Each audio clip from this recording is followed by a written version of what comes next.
I'm going to be very direct with this. Avoid negative people like the plague. They will drag you down. They will destroy you. They will make your world crap.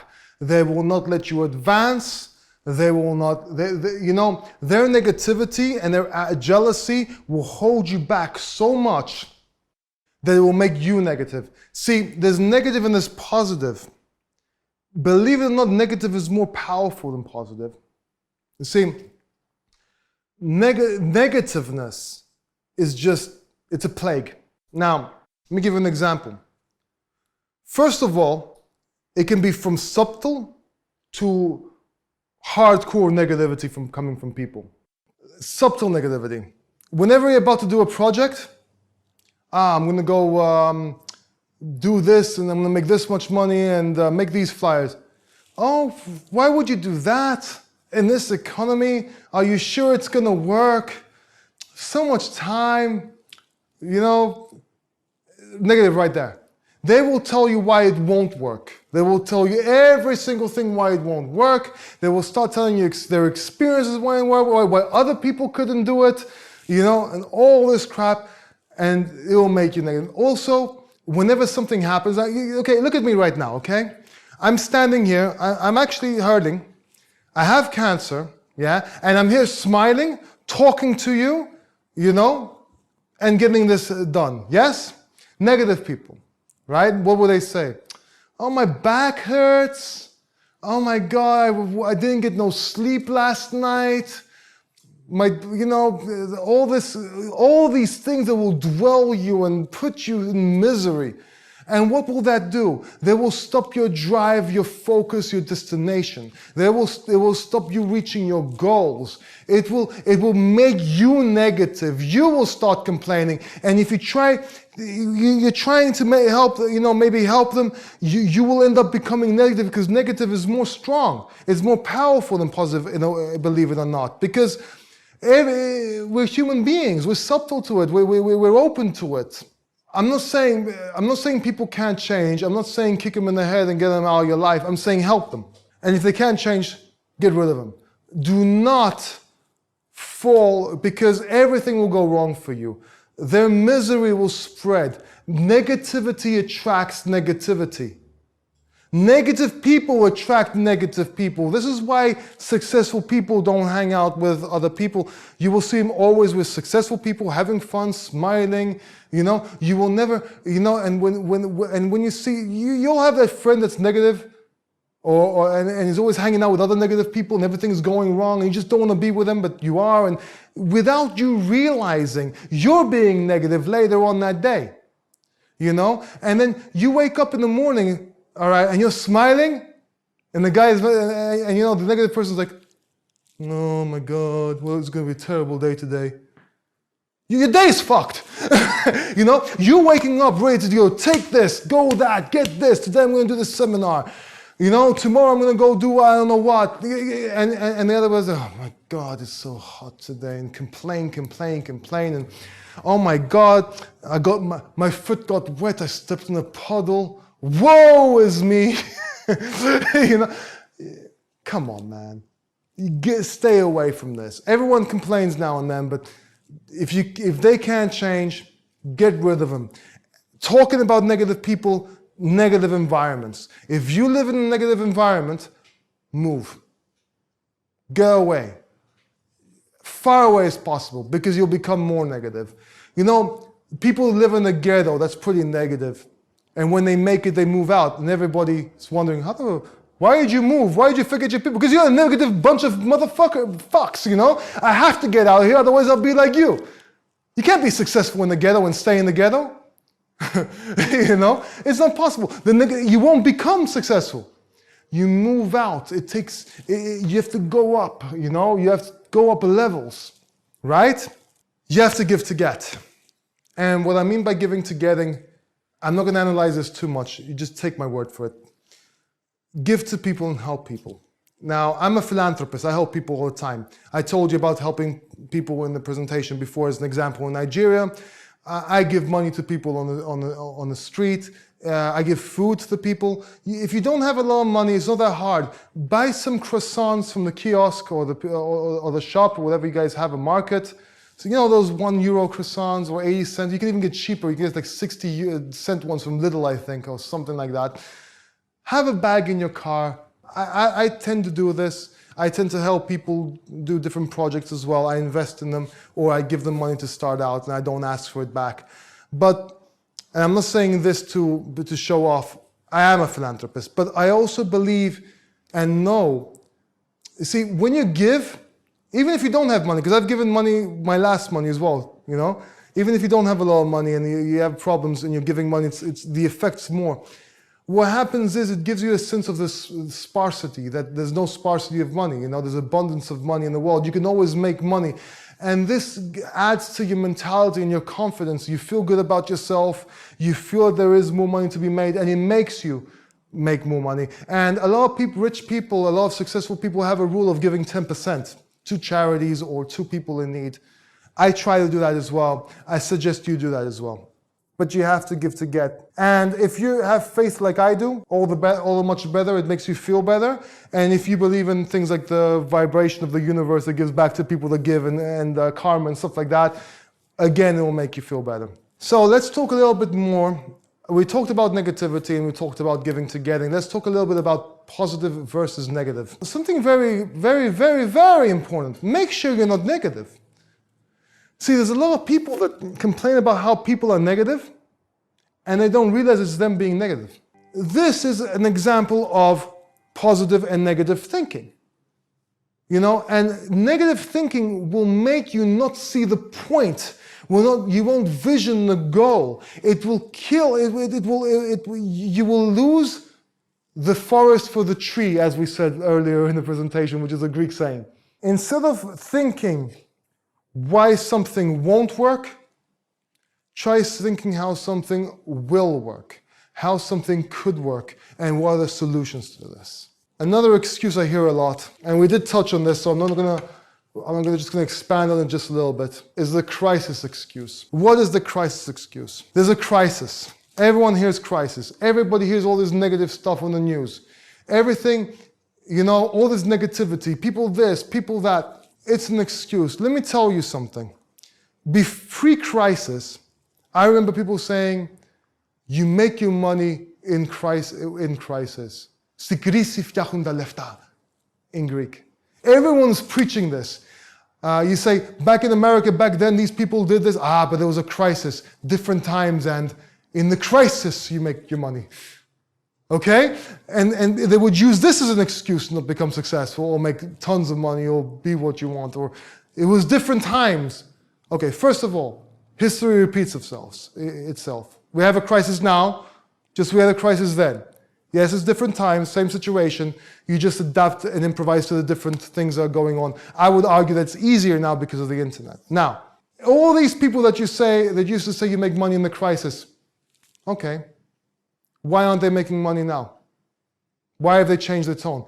Because it's an excuse again. They just want the excuse. So when there's a crisis, things contract, people start saving money, people start, you know, entertainment suffers, big companies stop spending, you know, everything contracts, yes?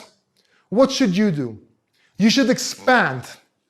You should invest everything you have in order to expand. You should invest time if you don't have money and start getting out there. Why? Because when there's a crisis and everything contracts, that means the noise stops, you know, and you can be heard. See, while they contract and you expand, you can take market share.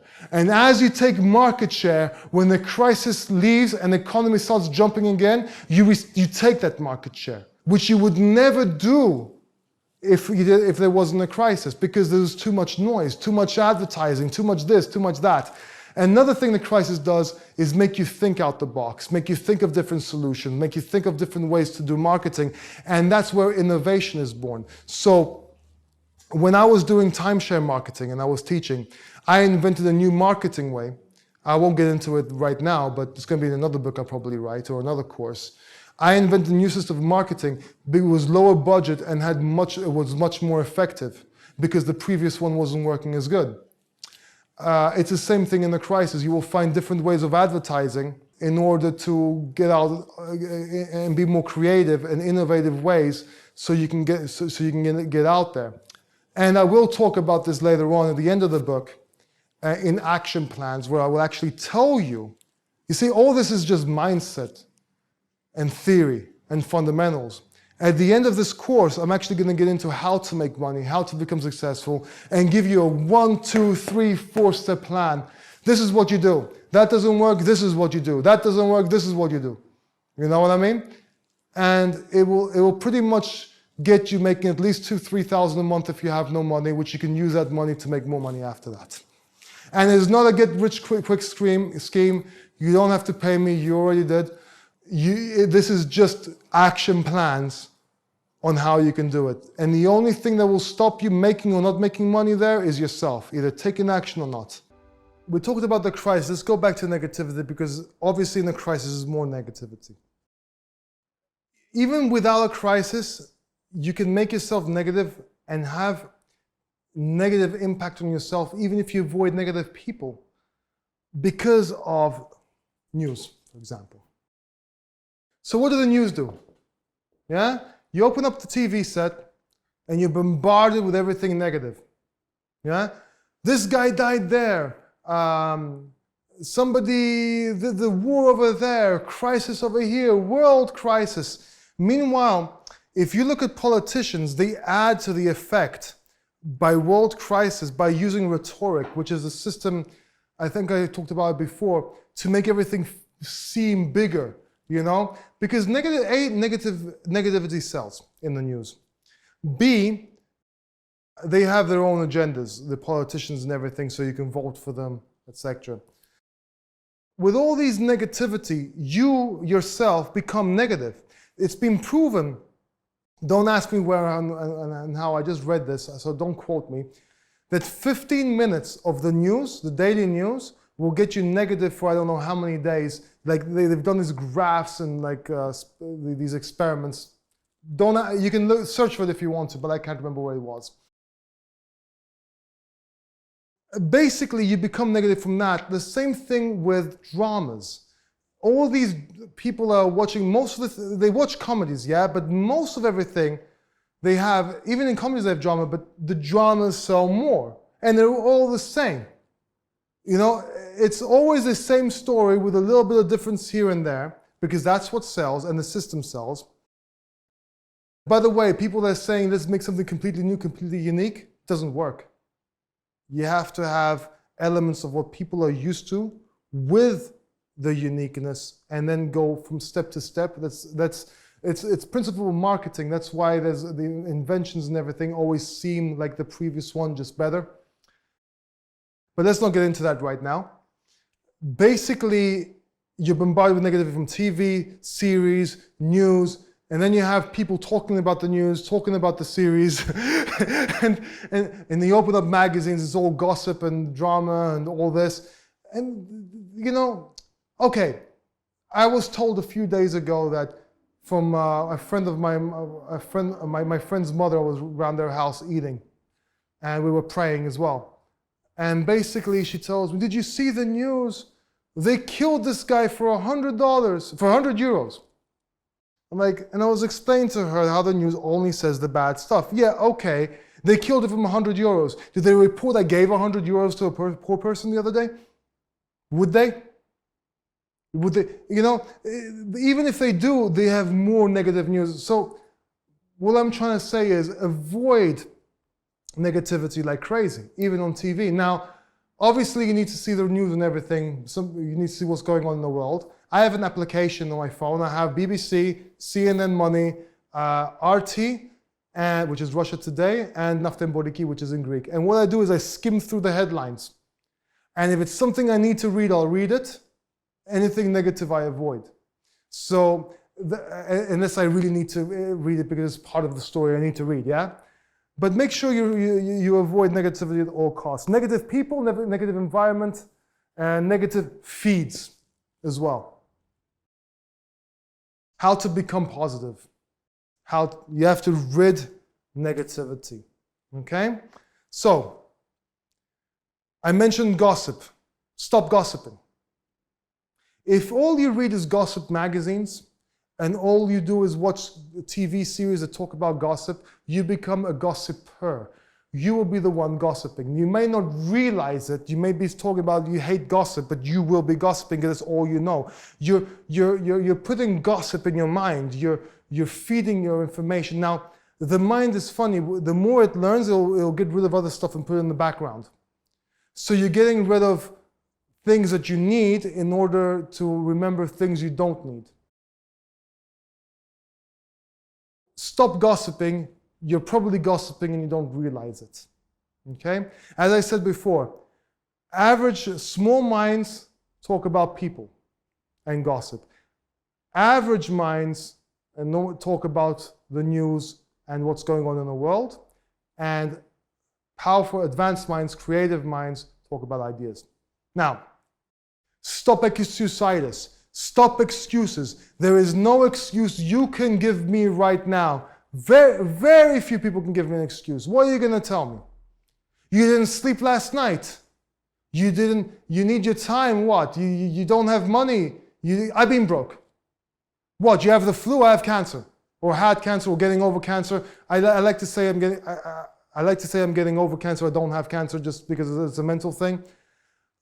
I had cancer. Yeah? And I'm doing this. I'm fighting cancer right now. Let's just be real. Okay, what do you have? What's your excuse? You know, there is no excuse. The only excuse you might have is you don't know how and you don't have the knowledge. At the end of this presentation, I will tell you how. You have no excuse. Okay? And if you do have, it might be harder for you. That's about it. Okay? It's easier for some people. They got up, they were born with some money, or I don't know, they were given some money to make some money, or they were born in a better area, or boo-hoo, okay, get over it, spartan up. So stop excusitis. Speak positive. If you want to be positive, you got to speak positive. Remember how I told you your body language influences your mindset, and your mindset influences your body language? Yeah? Like in a fight, I told you. I remember how people get into a fight, like, whoa, what you want? What you want? And they do this, and suddenly they get all this courage. That's body language giving to mindset and making you powerful, yes? Because you're hyping yourself up. It's the same thing with speech pattern. If you start speaking positive every day, you will become positive. If you speak negative every day in gossip, you will become negative. It's a habit. Everything is a habit. Compliment people. Ask anybody. You see me I compliment everybody everywhere. You know? And I walk into a shop, I'm like, hey, how you doing? I'd like to buy this. Hey, I like to buy this. Oh, by the way, nice tie. Where'd you get that? You know? Or I love your hair. I always compliment. You know? Girls, guys, kids, I compliment. You make their day feel better, and you make you feel better, and it becomes a habit, and you become positive. You know, my cameraman's like, yeah, I agree. It's true. You know, it's a habit. Okay? Smile. Smile. You know, I walk on the street, and this is Mr. Mario told me this, my mentor actually. I walk on the street, I always smile, by the way. But another thing he told me is, he walks on the street, you see somebody walking by, good morning. And the guy's like, good morning. It makes his day, and it makes you feel better. I used to think it's silly. I used to be shy a little bit. But I did it after a while, and it became a habit. Now, smiling. Wake up every morning and smile. You know? Wake up. First thing you do in the morning, smile. Yeah? Hi, good morning to everyone in the house. It will become a habit, and you will start smiling and feel happy every day. Okay? It takes 67 days for something to become a habit. Or 66 days, okay? 66 days scientifically. So if you smile every morning, suddenly you're smiling every morning, your day becomes better, you feel better, you become positive, You have to reprogram your mind, get rid of the negative, and feed it the positive. You know, that's all you have to do. Just have to get rid of bullshit information you don't need and read information you do need. Yeah? Greet people. I actually had it later on my notes. Greet people. Walk down the street and smile and greet people. Say, hey, good morning. Like Mr. Mario told me. And use body language like I told you before. Stand up straight, head high. You know, when I started doing this presentation, because I get dizzy, I'm in pain and all this, the camera was lower. And I told Cherie Francis yesterday, put the camera higher. That way I'll force myself to be, even though I might hurt, my waist and everything, I can force myself to have a better posture. This makes me feel better. You know, this gives me strength. This gives me a certain dynamic. Even though I'm getting tired, I'm in pain, it's not as much. Even if you're suffering and all this feels like, oh my God, what are you telling me now? I'm in pain, I'm in this, I'm in that. Believe me, it's easier with a positive mental mindset, even if it doesn't work at all for anything else, than it is being a negative and complaining and crying. You know, your body has certain reactions that you don't realize. You know how you hurt yourself sometimes? You hurt yourself and you're like, ooh, what did I just do without noticing? Why am I smiling? Why am I smiling when I'm hurting? Your body gives that reaction because it gives you dopamines. If you learn how to smile a little bit more and laugh at it, you know, and you will eventually get used to it. You will start smiling with pain a little bit more. It will make you feel a little bit better, if anything. If it might not cure it, but it will make you feel better. That said, I have a basic rule. Your partner in life. I have a test for years. You're walking down the street, and you can ask this as a question to your partner, or you can see it and observe it and see what she does, or he does. You're walking down the street and she trips, and they fall on the floor. What do? Do they start swearing? Do they start crying too? Okay, obviously if they break their leg, they're going to start crying, but do they start complaining? Yeah? Do they start swearing? Or do they laugh? If they laugh, it's a keeper. If they start complaining and start moaning and groaning and pissing, you know, get rid of them. Get someone else. I don't care if she looks like Halle Berry or whoever get rid of them. They will destroy you.